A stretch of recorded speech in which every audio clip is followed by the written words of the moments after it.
Hey guys, welcome to TechiesGuru. Today we'll be learning how to uninstall Terabox app from our phone, and now let's dive right in.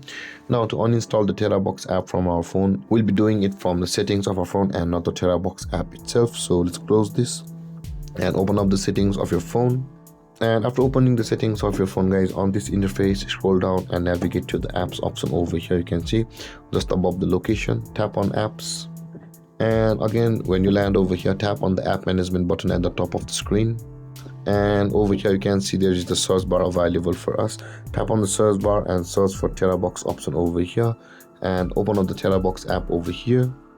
And after opening this interface of the settings on Terabox, you can see there is the uninstall button available for us just beside the first stop button.